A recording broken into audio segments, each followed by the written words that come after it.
Hi, thank you for listening to Rivers Investment Channel. I'm Chi Yao.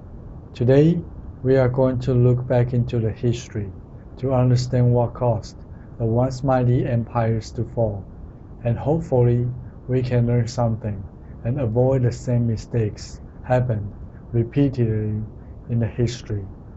For thousands of years, empires rise and fall. At their glory days, the empires had economic prosperity, technological advance, and superior military force. No rivals dared to challenge the superpower. But how did the gap shrink? The threat was never coming from outside. The biggest enemy is from within. Historians blame the fall of empires on the corruptions. However, the corruption is an overextension of powers. How did the corruption exist when the economy never could support the power? So governments started to cheat on money.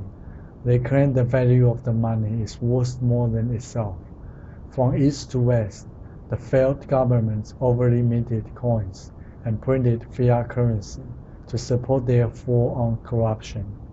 This always ends with failures because it siphons out the productivity from a society. During the first day of the Roman Empire, the silver coins were of high purity, holding about 4.5 grams of pure silver. The finite supply of silver limited the spending of the empire. Later, early emperors left the silver content at about 3.9 grams, and again, the debasement of the coins dropped the silver content to 2.7 grams. As the power expanded, the emperors had to debase their money, and the debasement started to accelerate. By the end of the empire, the silver coins only contained a negligible coating, or roughly 1/10 of a gram. As a result, the money debasement led to economic instability and assassinations of emperors. The Roman Empire crumbled and tarnished, but the Roman Empire was not alone. The expansion of powers accelerated the decline of the empire and ruined empires after empires, as productive resources were taken away from the system.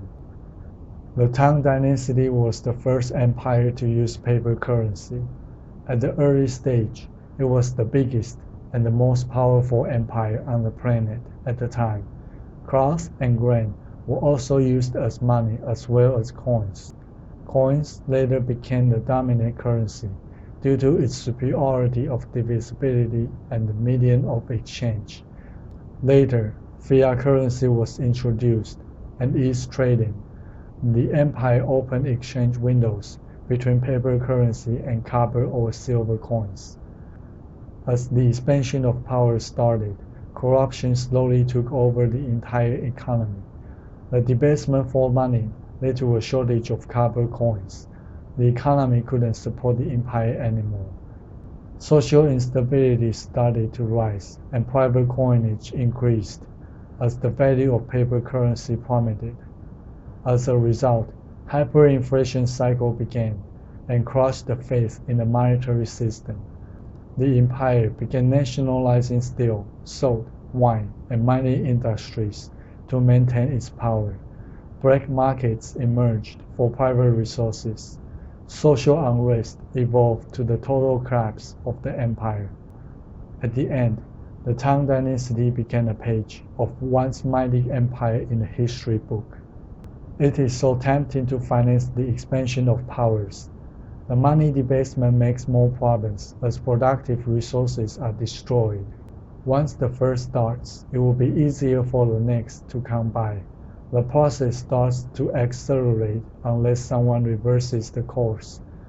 The society then has to face the economic calamity, as the severity of an economic downturn is dependent on how far the system is deviated from the nature. The Money Museum in Germany demonstrates the result of debasement in the history in front of your eyes. To wrap it up, it is the overextension of powers that lead to the fall of almighty empires. What governments are doing now is no different from the past. The result is obvious. No one could ever break the law of nature. embrace free market and some money. Thank you for listening to Rivers Investment Channel.